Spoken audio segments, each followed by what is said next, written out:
LSU got exposed against South Carolina. And you can say a win is a win, and it's tough to win in the SEC if you're Brian Kelly, but that defense doesn't look any better than what we saw last year. If anything, the defense looks a lot worse when it comes to how bad they are at stopping the run. I mean, South Carolina's run game was like a damn sledgehammer anytime they gave the ball to Rocket Sanders. And as a team, South Carolina had 243 rushing yards against your defense. You know, LSU is not going to be a playoff team. This team is severely overrated. Brian Kelly is not that good of a coach. Like, the play calling in the red zone, oh my goodness. The red zone play calling was awful against USC. It was a big reason why they lost that game. And the red zone play calling damn near costed them this game against South Carolina. It's like, before they took the lead, they're in the red zone, right?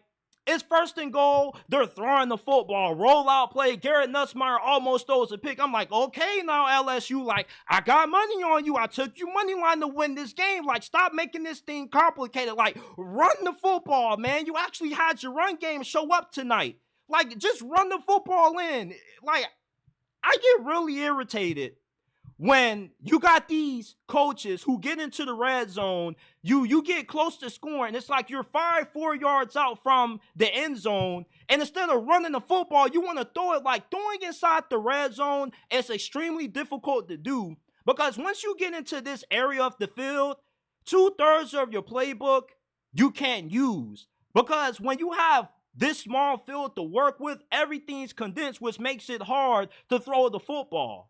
So I couldn't understand for the life of me why it took South Carolina, or why it took LSU to not have success throwing the football on first and second and goal, to realize, oh, maybe we should run the football to score, to take the lead. Like, I really would have been blowed if LSU just would have threw the football 4 straight times on the goal line and they didn't score. Like, LSU is not a well-coached team.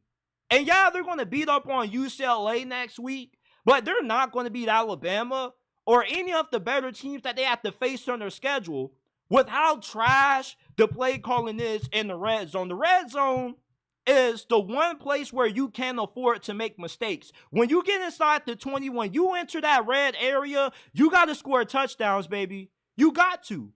The majority of touchdowns that get scored happen on this end of the field. And Garrett Nussmeier, I'm a big fan of his. I'm still high on him, but he didn't have a good performance this afternoon. You know, like, his decision-making was a little bit all over the place. It looked like he got rattled in this game playing on the road. Like, South Carolina has a really nice crowd environment, and they got a really underrated fan base. Like, every time I talk about South Carolina, I always get surprised at how many South Carolina fans actually exist out there. Like, I can't wait until I get right so I can actually start traveling to some of these games, because I would love to attend a South Carolina game. Like, they got an outstanding environment.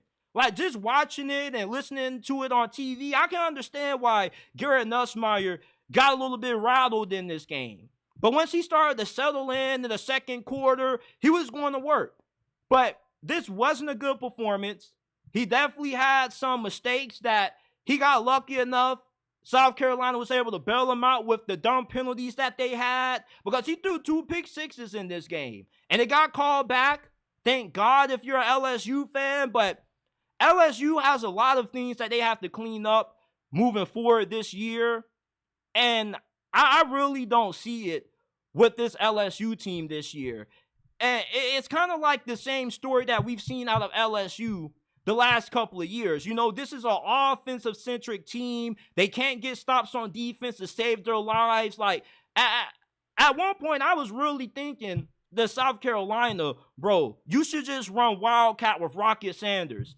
And once Lenore Sellers got injured and they put in, what's his name? He transferred from Auburn. I can't think of his name, but y'all know who I'm talking about. Like, once he came in, I knew South Carolina wasn't going to be able to throw the football. So it was like, bro, if you're Blake Baker, just go all in on selling out to stop the run. Like, they can't throw the football against you.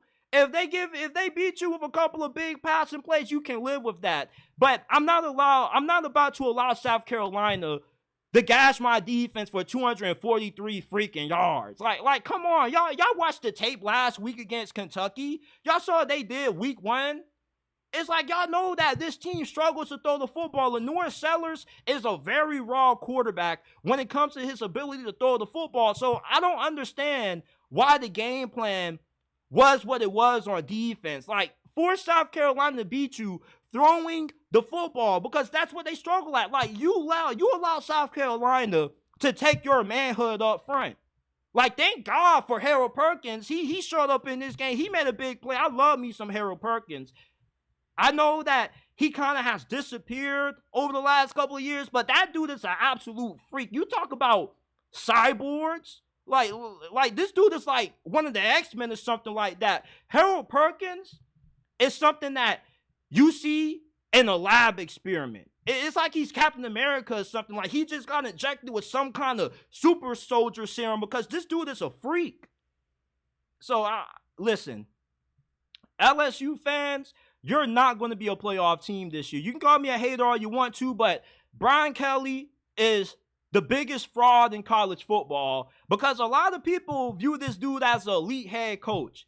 And I get this comment pretty often. Well, JT, if Brian Kelly's overrated, where is he rated? Not a top 10 head coach, I'll tell you that. Because everybody thinks he's a top 10 head coach, and he's not. I can name you a couple of head coaches if I had time who I would gladly take over Brian Kelly.